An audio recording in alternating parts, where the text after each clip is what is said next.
What the hell was that? Tricky! My prayers have been answered! Sombra? Yes, Sombra! Yeah, they resurrected him. And we're going to collab now! What? That wasn't a request. Oh boy.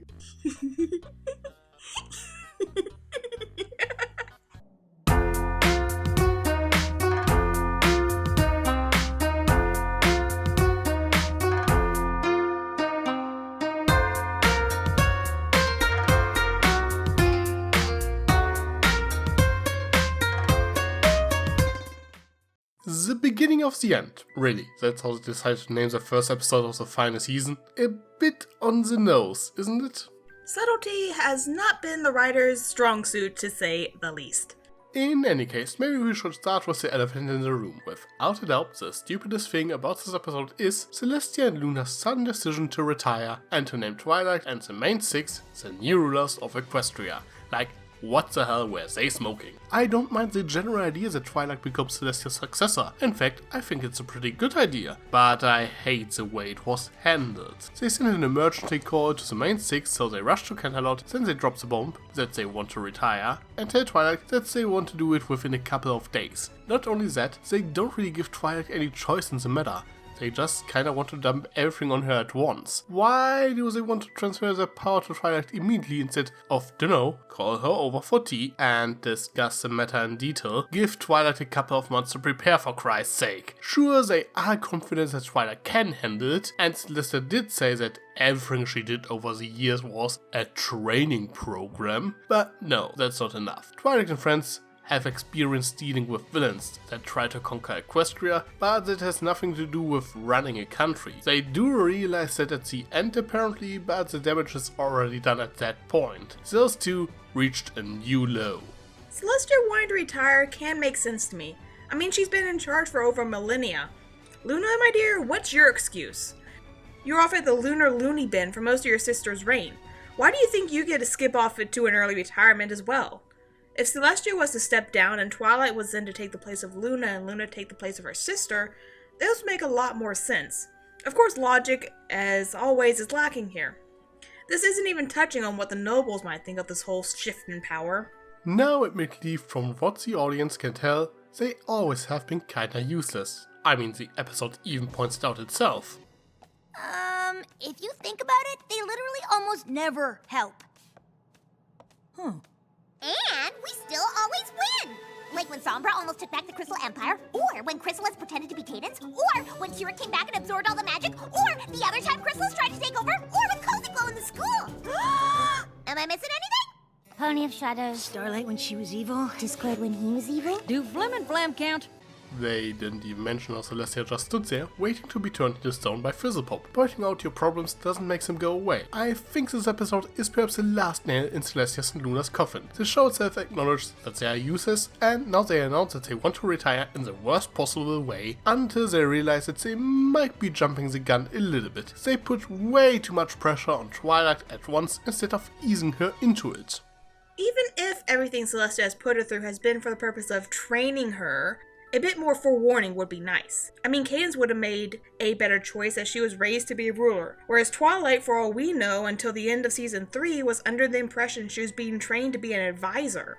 And even after the wings, all the things she was getting to do on the political side was what? Help Mayor set up a community sock op? Twilight was grossly undertrained and was right to have her major freakout moment. By the way, the technical term is Twily Nanas, and not Twilighting. I mean, that was a term Shining Armor established in Best Gift Ever. In any case, Twilight's freakouts are rather common and predictable at this point. They already made fun of that last season when everyone was irritated that Twilight wasn't freaking out back in school days. Yeah, but this time around, it is more than understandable. Besides that, I think that the rest of the main six accepted it rather quickly. No one tell me ever again that Applejack is supposed to be humble. They basically jump at the opportunity and treat it like they are an obvious choice. I can see it with maybe Rainbow Dash, but that no one seems to have any reservation about this, and we Twilight freak out their city just seems kinda odd. If anything else, everyone else might have just let their ego get to their brains. Twilight was the only one who seemed to have a believable grasp on the situation. Also, do these ponies just quit living their lives with this? I mean, all of them now technically have 2 jobs. Teaching, running shops, and the like. Sure, let's add politics to the growing resumes. I would also like to point out that their arguments that they can protect Equestria by themselves doesn't really hold up either. They failed to defeat Chrysalis in a Canterlot wedding. They needed Cadence and Shining Armor for that, and into where and back again, the entire main 6 was kidnapped alongside the princesses and had to be bailed out by Starlight and her gang. In Shadowplay they never even asked the princesses for help and instead had the Pillars of Equestria on their side, and the victory against Sombra in the Crystal Empire was also only possible because of Cadence. And in School Race, the gang was trapped in Tartarus while the day was saved by the Student 6. So the assumption that they don't need Celestia and Luna because they didn't need help doesn't quite hold up. Also Rainbow Dash, Cadence is still a princess. Not to mention that I don't like the implication that they cannot rely on Celestia and Luna after their retirement at all. Are you telling me that they would just stand by when Equestria is in danger just because they are retired? Besides, Rainbow Dash, weren't you the first one to bugger off when the first Discord attack happened? I mean, mind control or not your best moment either. And besides, Celestia kind of saved y'all's tails in that case. Well, and here lies the overall problem throughout the episode. Twilight and the gang want to prove that they can defend Equestria without help, which is why they don't ask Celestia and Luna. But immediately after they say that, Twilight asks Discord for help.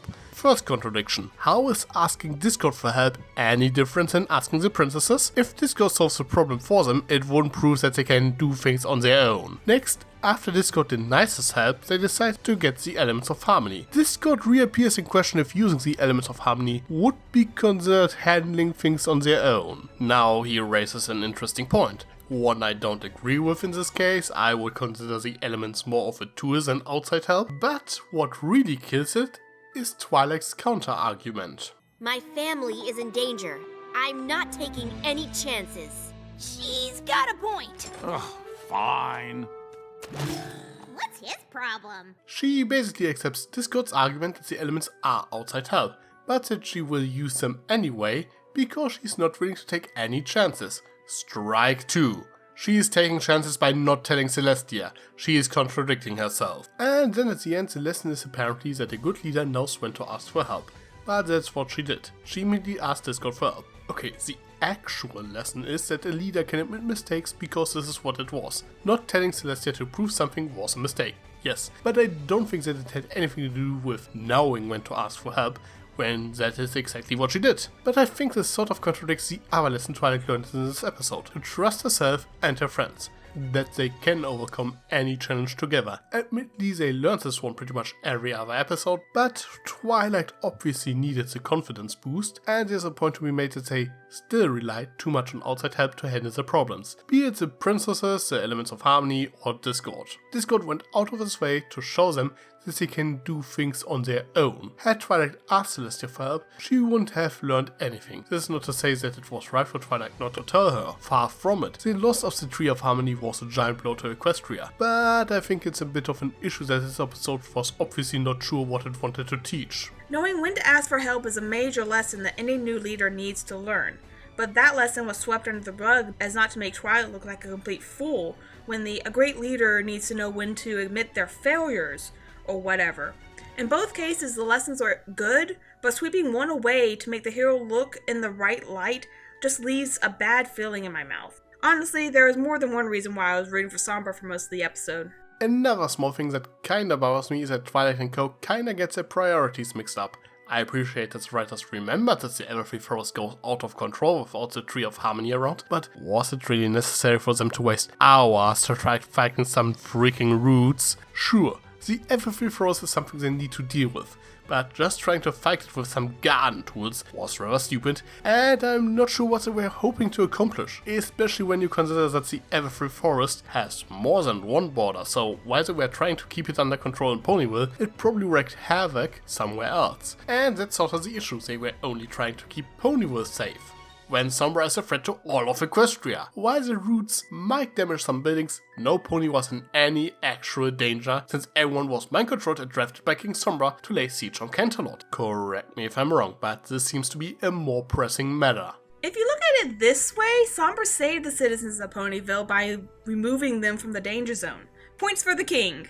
Twilight was procrastinating hard, choosing to basically do the busy work rather than face the more dire threat. Not only that, they had no idea how to fix that problem anyway. At least defeating Sombra is a tangible goal. Since they had no idea how they can deal with the forest right away, they should have realized after a couple of minutes that they are just wasting their time and energy. This, by the way, sort of applies to Luna, Celestia and Starswirl coming for help as well. Yeah, of course, this is where Celestia and Luna can help out, keeping some freaking trees in check, instead of dealing with the actual villain. They basically just got some busy work to keep them occupied, so Twilight and their friends can deal with Sombra, without the elements of harmony. This is where Celestia should have taken things into her own hooves and deal with a more direct threat immediately, instead of doing some garden work. I can't be too hard on Starswirl though, because he apparently at least knows how to deal with the forest. That being said, his explanation that he and the pillars kept the forest at bay themselves before they planted the tree strikes me as rather odd.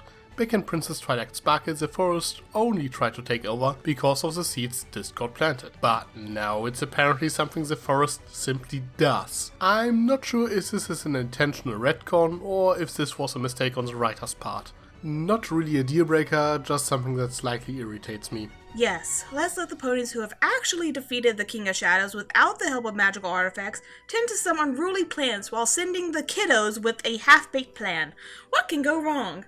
I mean, Celestia, you are all over this teaching by experience kick, but you really are actively putting civilians in danger. I hope the Royal Treasury doesn't mind footing the bill for a few thousand therapist visits after the populace has been mind-controlled for the better half of a day. Well, and with that being said, let's move on to the good stuff. I really hope that they would bring back Grogar for the series finale. In case you didn't know, Grogar is actually a G1 villain who appeared in the 4-part episode The Return of Tumbleon. I watched that one some time ago because I considered reviewing it, and believe it or not, it was actually pretty good. Sure, the animation didn't age well, and G1 ponies kinda lack character, but overall it holds up pretty well, and G1 Grogar was a rather impressive villain. So the prospect of him returning in Friendship is Magic kinda excited me, and they did a really good job with him. His redesign is pretty cool, I like his voice, and he immediately establishes himself as a powerful being, easily releasing Tyrek and Kozzy from Tartarus and reviving Sombra. And just a small bit of his magic was enough to rejuvenate Tyrek, which already gives you an idea how powerful he is